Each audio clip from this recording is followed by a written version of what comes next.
bien, moi, c'est Caroline Lefranche-Sedmaille. Je suis dans la région de Loire-Atlantique. J'ai toujours été très proche de la botanique et de la permaculture.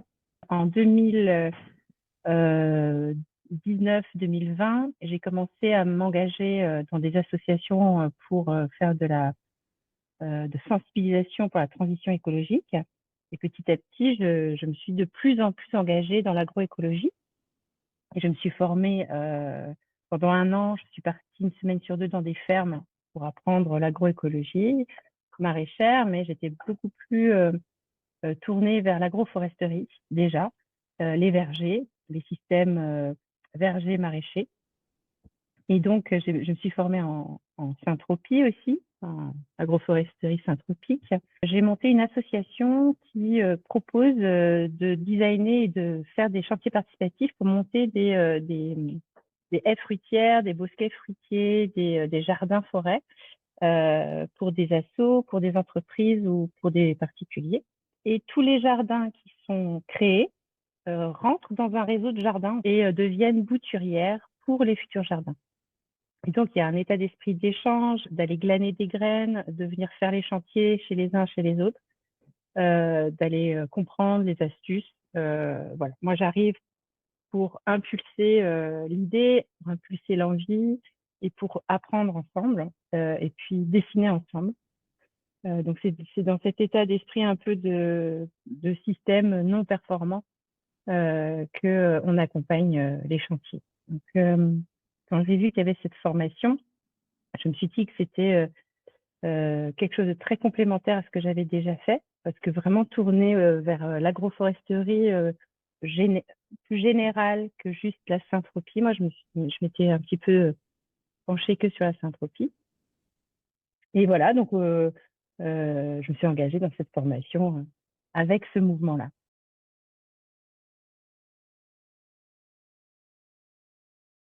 Parce que c'était assez généraliste. J'ai vu dans le programme d'abord que c'était sur un an, donc c'était pour moi, enfin presque un an.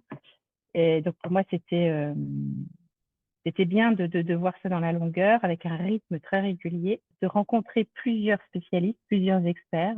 Il y avait aussi 3 rencontres en physique, qui donnent envie quand même de poursuivre les voyages chez les uns les autres. Voilà, de rencontrer des gens qui venaient aussi de toute la France et qui venaient d'horizons très différents. Il y avait des personnes qui étaient là plutôt avec un bagage d'hydrologue, d'autres avec un bagage assez spécialisé sur la châtaigne. Enfin bon, j'ai bien aimé l'ouverture d'esprit. Ça me permettait d'ouvrir un peu mon horizon.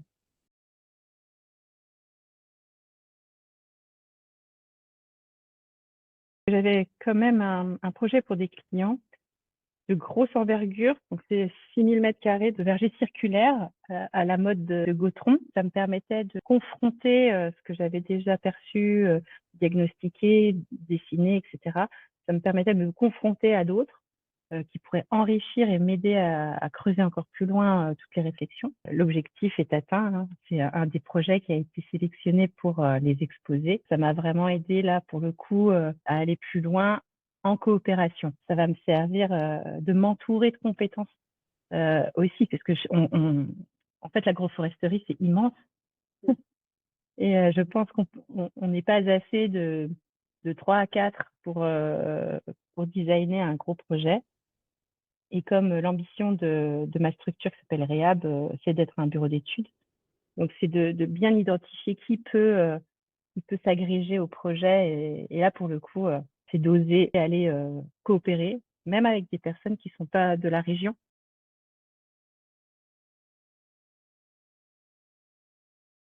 Le format était très bien aussi parce que ça m'a obligée à aller sur le terrain, là où je suis, pour aller observer, voir et pratiquer. Et voilà. Donc, si moi, j'étais assez motivée pour transcrire ce que j'avais entendu, compris sur le terrain, alors aussi bien sur les designs que sur le terrain en vrai, hein, à l'extérieur, dans les haies, dans les jardins. Je pense que c'est une formation pour des personnes qui vont aller pratiquer derrière. J'ai trouvé extra, tous les intervenants sont relativement accessibles, on peut les appeler derrière, on peut les rencontrer. Ça a été mon cas pour 2, 3 d'entre eux. Et ça, c'est génial.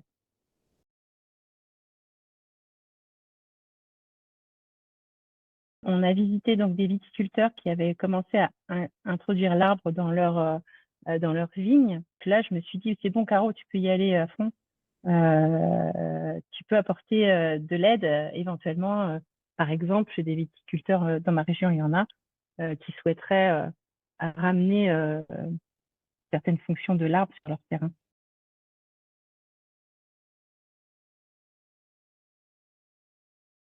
Que c'était tous les lundis soirs pendant 2 heures et que le créneau était à peu près bien bordé, j'ai pu prévenir tout le monde et bloquer ça dans mon agenda. Et puis après, c'est enregistré. Donc du coup, c'est facile de revenir dessus. Et pour plusieurs cours, moi, j'ai après utilisé les supports derrière pour certains travaux.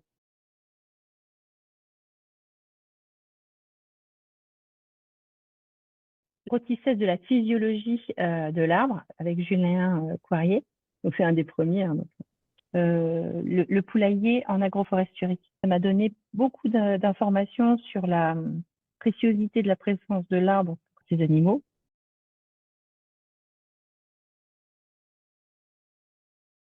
Là, je vais peut-être mieux voir, mieux identifier là où il y a eu de l'agroforesterie il y a longtemps et où on pourrait aborder les choses avec un regard de restauration. Voilà, de identifier dans le paysage là où l'arbre a eu des fonctions et que ça a été abandonné. Par exemple, des vieux chemins creux ou des traces de vieux chemins creux. Il n'y a plus d'arbres, mais on voit une trace de chemin creux. Et de proposer de la restauration.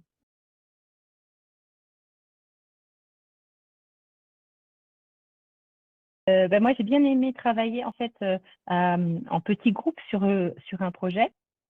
Et ça, par exemple, c'est quelque chose qu'on pourrait commencer plus tôt, quitte à faire 2 projets dans l'année du coup.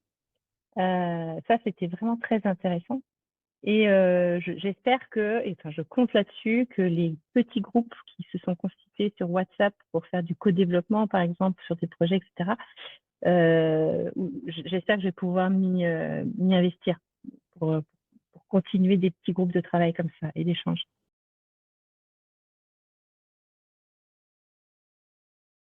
Eh ben, en fait, on est tous reliés, quoi. Même si on n'a pas les mêmes méthodes, même les idées sur comment faire, c'est pas tellement important.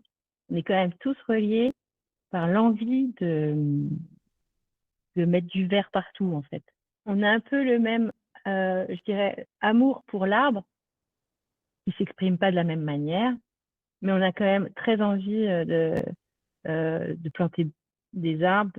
On a conscience que là, c'est un peu la seule chose qu'on devrait faire là tous, et pas de n'importe quelle manière, puisque là, comme on voit avec cette série de canicules, on faut vraiment choisir les essences d'une certaine façon.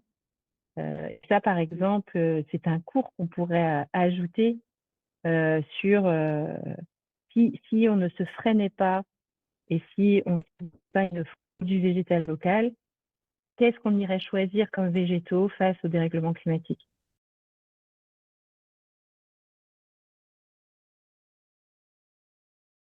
Tout à fait, ne serait-ce que le projet verger circulaire, je me sens beaucoup plus armée et sûre de moi, jamais trop quand même, mais sûre de là où on va et comment on y va. Et avec qui aussi, pas toute seule et qui aller chercher.